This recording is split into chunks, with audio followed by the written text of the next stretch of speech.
EU is ASEAN's second largest foreign investor and third largest trading partner. Together, we represent over 1 billion people in 37 countries. So, our partnership is a major force with great potential to tackle global challenges like climate change, digital transition, and free and fair trade. The Indo-Pacific is a region of growth and opportunity, and as a strategic partners, we are strong advocates for multilateralism and the international rules-based order. We share the strong belief that global challenges can only be addressed by working together. And today's meeting is also an opportunity to boost our cooperation for greater prosperity. And one way to do that is through trade. Trade is a powerful engine for growth and for creating closer ties between our regions. Our trade agreements with Vietnam and Singapore are a good example, and we are working on trade agreements with other countries in the region. We can also forge stronger ties for the good of our planet. Climate change is a threat to everyone's existence, and we share the same objective. We owe it to the next generation to cooperate on this global challenge together. We also discuss the importance of the digital transition. This will play a massive part in the success of our societies. So, we need to band together to develop safe, fair, and inclusive digital economies. We also discussed the war against Ukraine and its dramatic consequences for the world, especially on energy and food security. This war blatantly violates the United Nations Charter, and the attempt to change internationally recognized borders by force is not acceptable. We will never accept it.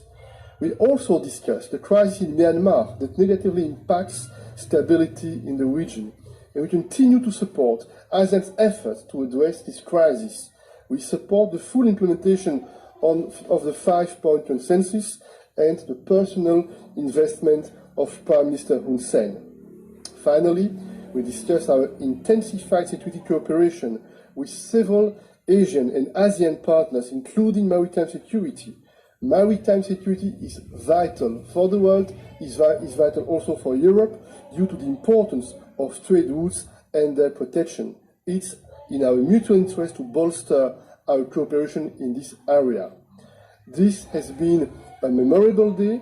ASEAN can count on the EU to be a steadfast partner. Together, we'll make this partnership even stronger. I thank you. Thank you, President.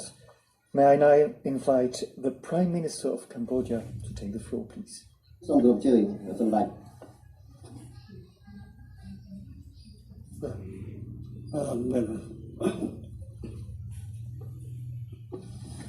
Excellency, Madam, ladies and gentlemen, I want to start.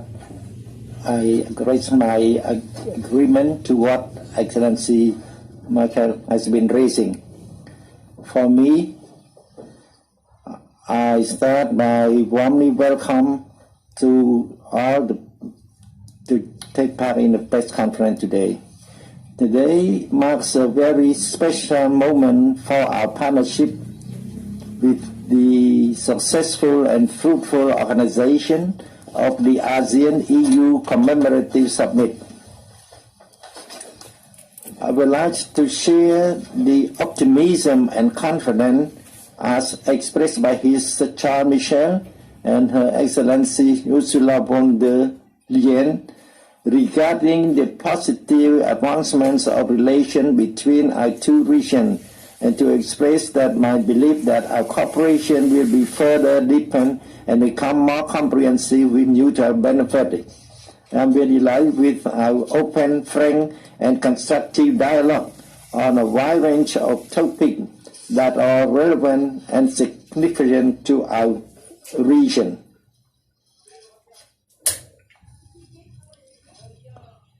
What makes our partnership even more important is the development of worrisome and fragile situation as the world is facing the biggest trial unseen before. For instance, geopolitical rivalry between superpowers have shaken international order and threatened stability, peace, and prosperity amid the escalation of armed conflict and war facing our two regions. On the war in Ukraine, we reaffirm our firm position on the respect for sovereignty, territorial integrity, and political independence, and we object the annexation and the threat or use of force against a sovereign state. We underline the importance of immediate cessation of hostilities and the enabling of a conducive environment for a peaceful settlement of dispute in order to pave the way for rapid, safe, and unhindered access to humanitarian assistance for victims who are most in need.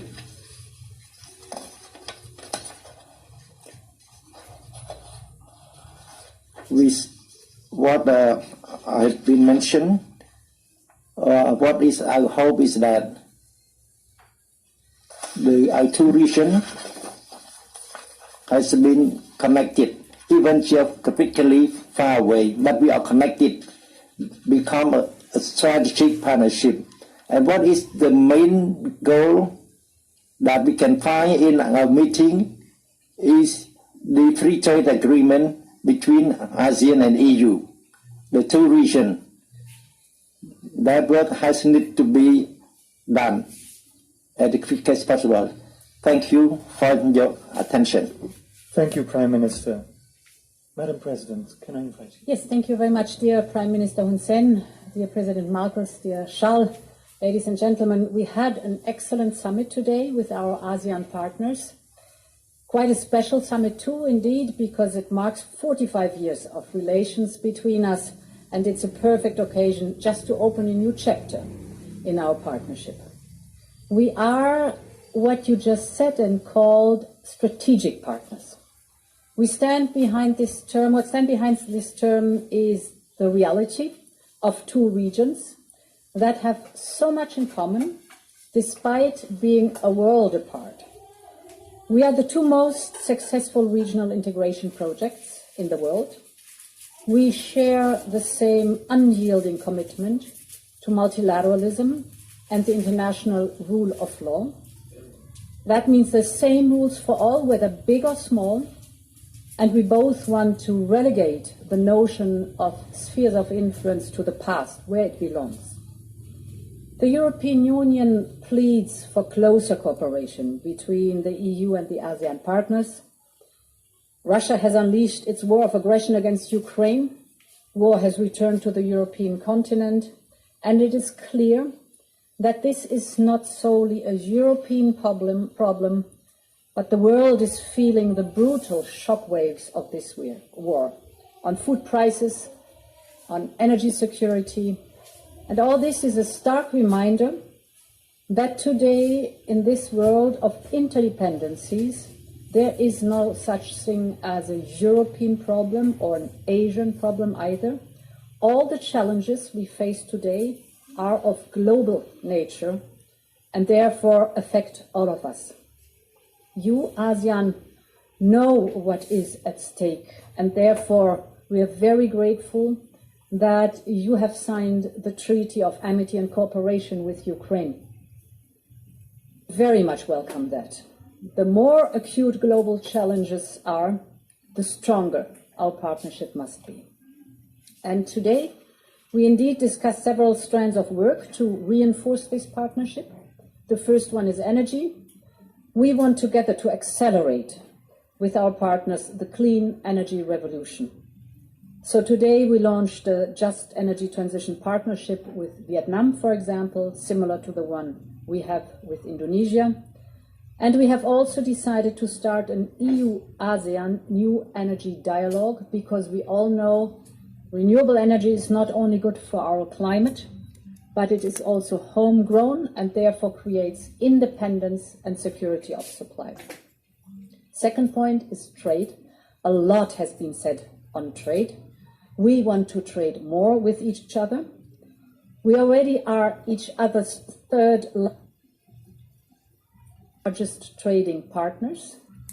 Our free trade agreements with Vietnam and Singapore are delivering. That's impressive.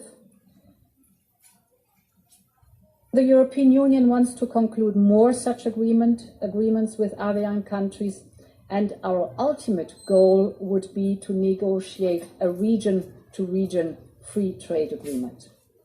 And my third and last point is on infrastructure. Because our energy and trade cooperation will only reach its full potential if it is underpinned by the right infrastructure. Today, Team Europe put forward a 10 billion euros investment package under Global Gateway. And let me end, Prime Minister Hun Sen, by thanking you for your excellent chairmanship this year. I am now looking forward to working with Indonesia under its chairmanship of ASEAN in 2023. We have behind us over 4 decades of partnership, and we will continue championing peace, stability, and prosperity together. Thank you very much. Thank you, Madam President. May I invite the President of the Philippines to take the floor, please? Excellencies, ladies and gentlemen, good afternoon. We had an extraordinary opportunity today to collectively look back on our shared successes and to exchange views about our prospects for the future. We look back on ASEAN-EU achievements, most recently the signing of the ASEAN-EU Comprehensive Air Transport Agreement that was signed last October, and the adoption of the Plan of Action to implement the ASEAN-EU's Strategic Partnership for 2023 to 2027. We noted the continued strengthening of cooperation between our regions throughout the pandemic through the following mechanisms: the ASEAN Regional Integration Support from EU+, the EU support to higher education in the ASEAN region, the Enhanced Regional EU-ASEAN Dialogue Instrument, the EU-ASEAN Cooperation on Sustainable Use of Peatland and Haze Mitigation, Biodiversity Conservation and Management of Protected Areas in ASEAN, the Integrated Program in Enhancing the Capacity of AHA Center and ASEAN Emergency Response Mechanism, and the ASEAN-EU Migration and Border Management Program Phase 2, to name but a few. We appreciate the EU member states, and the EU financial institution, in short, Team Europe, for the combined response of over 800 million euro to fight the health, social, and economic impact of the coronavirus pandemic in ASEAN. As we move forward towards post-pandemic recovery, we eagerly anticipate the resumption of negotiations for the establishment of an ASEAN-EU Free Trade Agreement and of the ASEAN-EU Trade and Investment Work Program.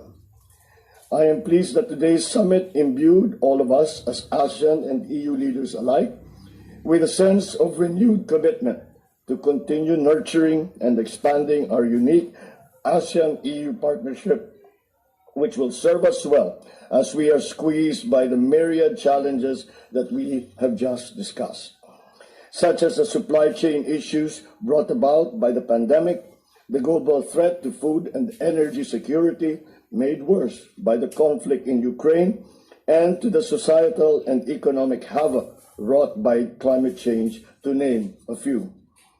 I am particularly pleased that this landmark ASEAN-EU commemorative summit was shepherded to conclusion during the Philippines coordinatorship for ASEAN-EU dialogue relations, and that the adopted ASEAN-EU joint leader statement is reflective of the broad nature of our relations and shows clear commitments from both sides to further enhance our relations.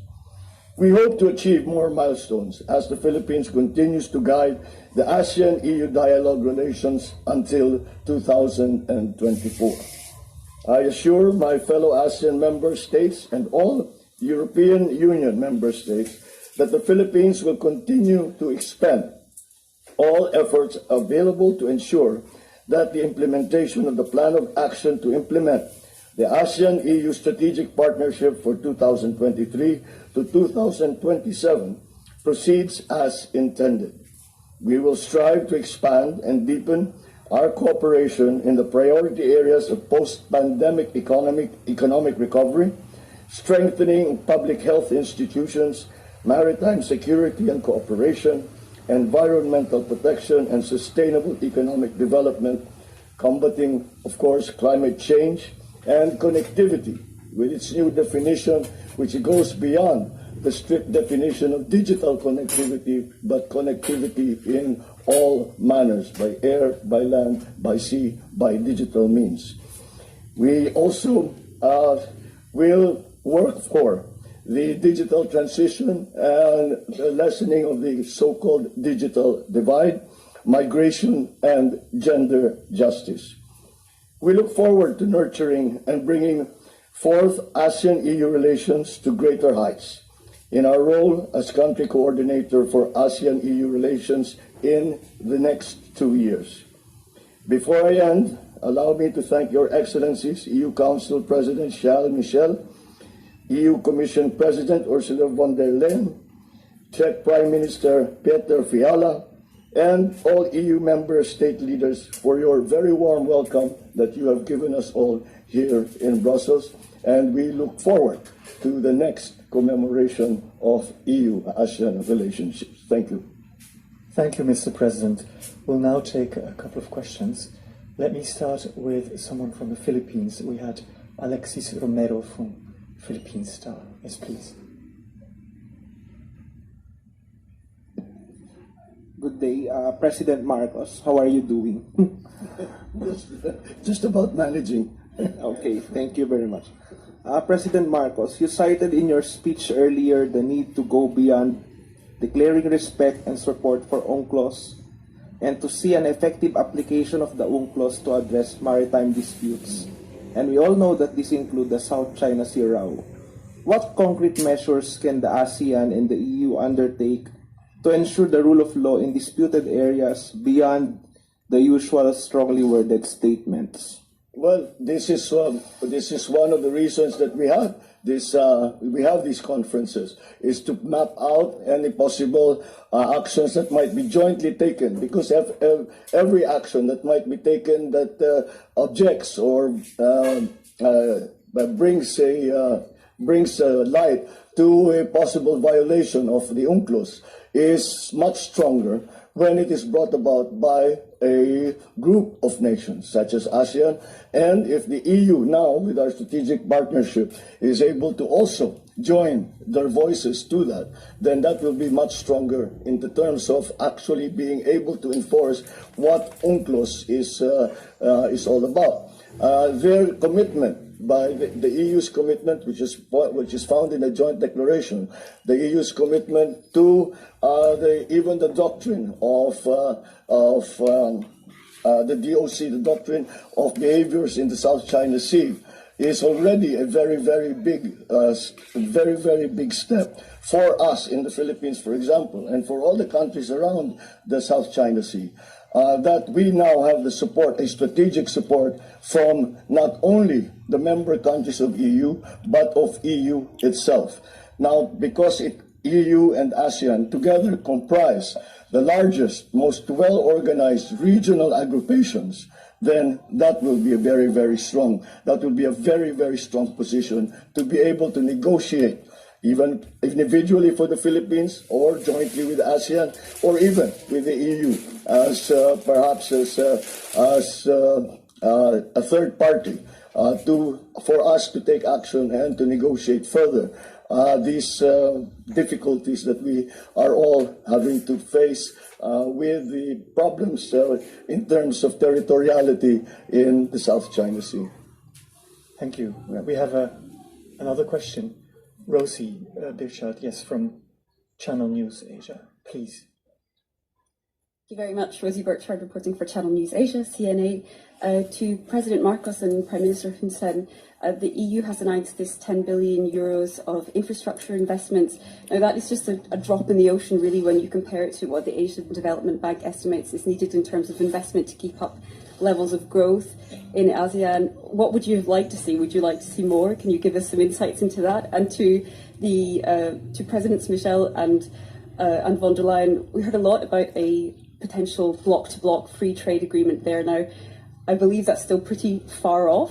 What are the biggest barriers in your eyes? Is it Myanmar? Is it about climate policies from the ASEAN side? What do you think needs to happen to be able to get there? Thank you very much.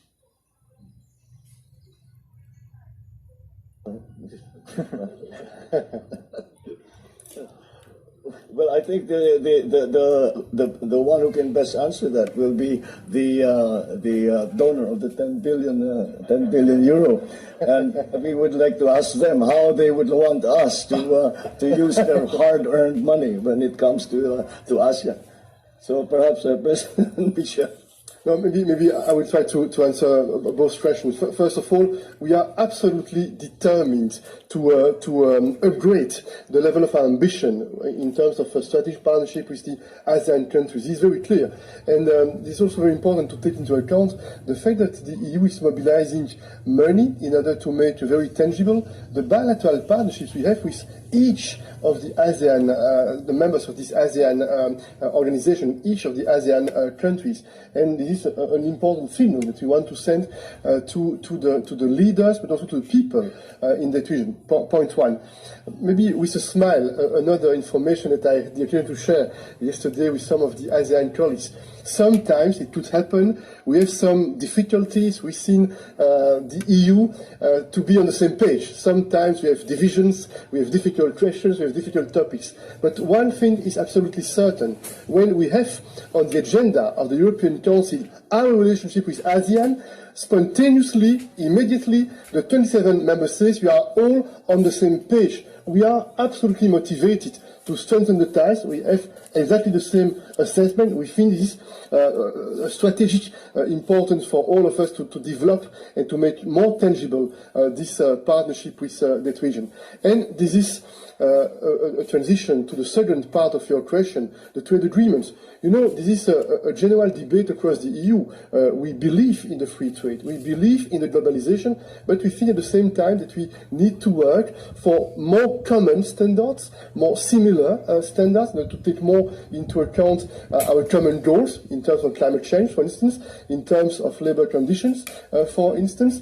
And it's very good that we have demonstrated that it's possible with some of the countries of ASEAN to have free trade agreements, and we can observe that this is very positive on both sides. It's delivering concrete and tangible results in terms of increase of the volume of the economic exchanges between those countries and the EU.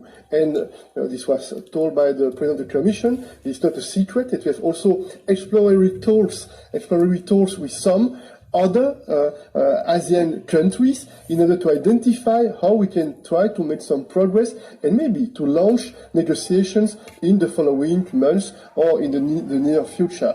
And there is another dream we have.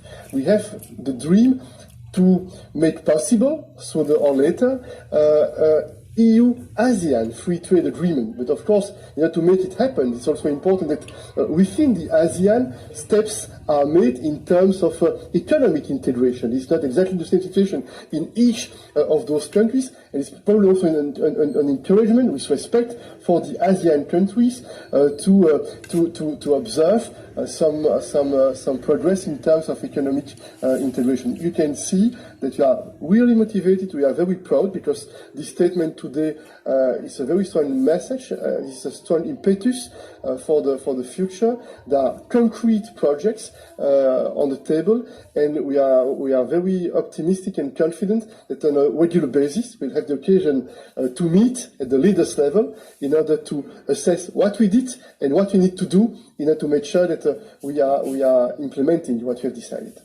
If I might just add something.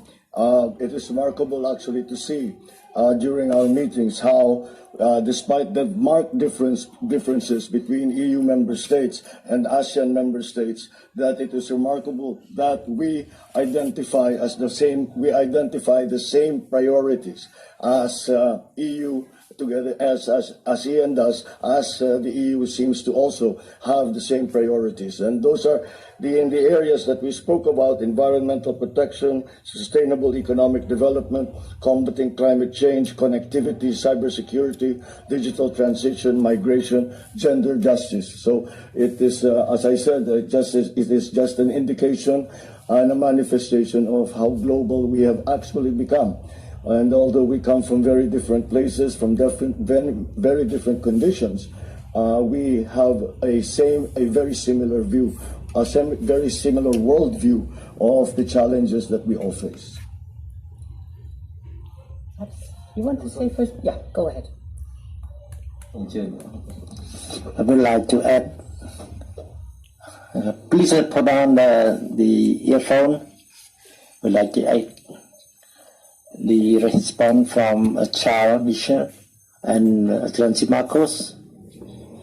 Our point is that ASEAN not just to wait, not always waiting for the help from EU, but we need to see the complementarily the economy of the two region. It's true that European countries are more advanced, but Europe and ASEAN is not just a place to receive only assistance from Europe. In this situation, that ASEAN and Europe agree together to have the free trade agreement together. We don't want our people to remain poor and then remain preferential treatment from EU. We would like to have free trade agreement between the two blocks. What you mentioned, whether there is any obstacle with the problem of Myanmar, we should not put politics to hinder the free trade agreement. At the opening speech, the speech of President of Indonesia mentioned already, the partnership needs to be equal. Cannot use the law from one side to apply on the other. We need that the two parties need to be equal to implement the quickest possible, not just to base on the situation of Myanmar and any country and then allow it to disturb our efforts with the establishment of the free trade agreement between the two blocs. In reality, for human rights, in relation to this and that issue, I would like also to add whether EU sign agreement with how many countries in ASEAN and about human rights over there. Not everything are the same, but we have common point. Target the goal to be connected between the two regions, the economy that is complement to each other. That the point that remind ASEAN to try to stand up to be partner with equal with EU. Thank you. Yeah, indeed, you're right. Global Gateway is a much bigger program. 300 billion for investment worldwide. And there are different regions with different needs. The advantage with ASEAN is that we're meeting a highly developed economy. And therefore the investment is not only the crucial point, but as this is public investment. For us it's important to have these infrastructure projects, and by infrastructure I'm not only speaking about old-fashioned infrastructure terminology, but in the sense that President Marcos was describing. And what we need there is the incentive of the public sector as joint actions where it is needed, a conducive environment, for example, regulatory environment, the private sector, and the exchange of technology. And this is growing on 3 partnerships that we are developing together. The ASEAN-EU Green Transition Partnership, the ASEAN-EU Connectivity Partnership that starts this year, and the ASEAN-EU Energy Dialogue. And this is the overall concept. So you're right, the 10 billion are one part, but certainly not the whole picture of the way we address the projects. Now, what the region-to-region free trade agreement is concerned, we started to negotiate in 2007, and a few years after, it stopped. And then for a while, nothing happened. And then with the one or the other member country of ASEAN, we were able to develop a free trade agreement. Therefore, we have now building blocks. I would call it that name. It's much more mature. And this encourages, and I'm very pleased to listen to our guests, this encourages us to think in a broader spectrum for a region-to-region free trade agreement, as we have already experienced now with building blocks. It may be that, first of all, the one or the other free trade agreement with individual countries of the ASEAN is coming first, but we have now experience. The free trade agreements that are in place are delivering, so they show the success, and we have proven that we're able to match the different interests. Thank you. Yes, Finbar, please. Thank you very much. Finbar Birmingham with the Hong Kong newspaper, the South China Morning Post. A lot of talk about the things that you have in common, but just reading the joint statement, there certainly are some differences, particularly on Ukraine, where it says most members strongly condemned the war in Ukraine and stressed it is causing immense human suffering. To Prime Minister Hun Sen, President Marcos, could you explain why it isn't all members that are condemning the war in Ukraine? Just a follow-up question.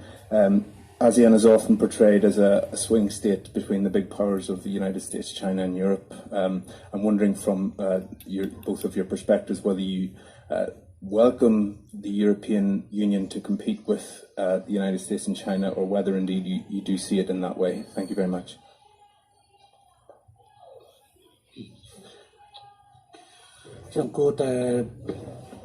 I should underline a bit on this point. It's true that in ASEAN, all countries do not have the same position. The decision at the UN, some countries vote to support, some vote abstention. For Cambodia, we vote support the UN Security Council resolution condemning the invasion, the annexation of land. And as ASEAN chair, we also coordinate to issue the statement on the dialogue or ceasefire between Russia and Ukraine. We do not agree with the aggression, the use of force, or the annexation of land. This position, we are not only the one who support, but we co-sponsor that UN Security Council resolution at the UN.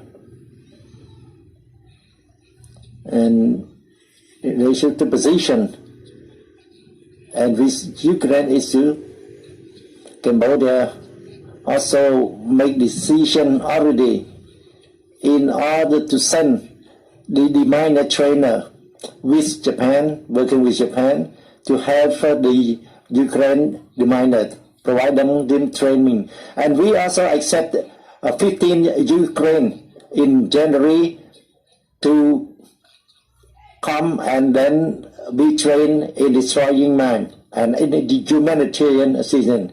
And we send our forces not to fight against Russia and Ukraine. Please, Excellency, Michael, tell the Philippine position. Thank you. Perhaps I should answer the second part of your question about the competition between the United States and China, and if it's that what we want. Believe me, we would rather not have these tensions in our part of the world. That is the last thing that we would like. And the Philippines, for our part, has taken an independent policy, and we absolutely refuse to go back to the situation of the Cold War, where we have to pick sides in terms of who the superpower is that we are aligned with. What we say is that, to put it very simply, is that in the Philippines, our foreign policy is the policy for peace and for the national interest. So foreign policy will always be guided by a commitment to peace and the pursuit of the national interest. In terms of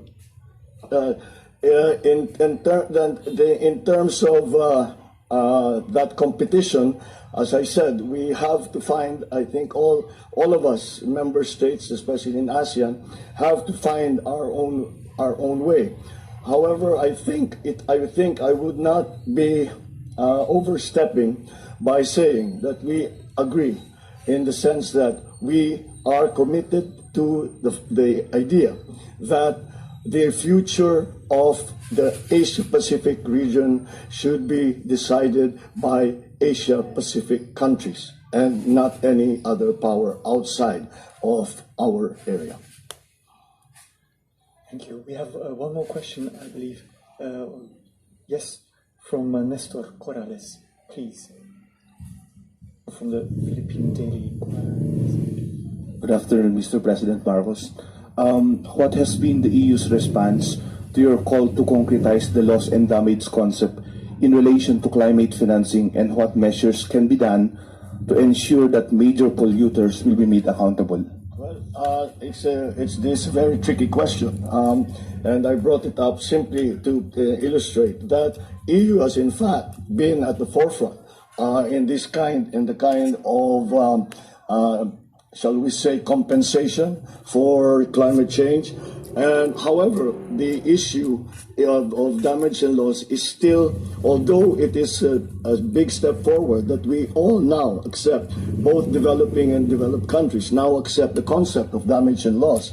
The actual number is very, very hard to determine. And beyond that, even if we are able to quantify the damage and loss, you say it's $100 million, whatever the number is, what do we do with that number? Who do we go to? Who pays the bulk of it? However, I sense that there is a willingness for the developed countries to participate and to help in mitigation, to help in adaptation for those countries like the Philippines, most of the countries around ASEAN that are very vulnerable. There is a willingness to help, but how to provide that help is still a question that we cannot definitively answer. That is why a lot of work has to be done, and I have brought it up with the EU, and I've said that this is an important issue, especially for the Philippines and for many, many other countries. But again, it's the work that we have ahead of us to be able to come to some kind of agreement as to what damage and loss actually means, and how will the compensation for that damage and loss be made. And for my part, I think until we are able to determine that, I think we should think of what we can do in the future. And that, I think, has great potential to be put into effect in the short term rather than in the very long term. Thank you. Thank you for joining us for this press conference.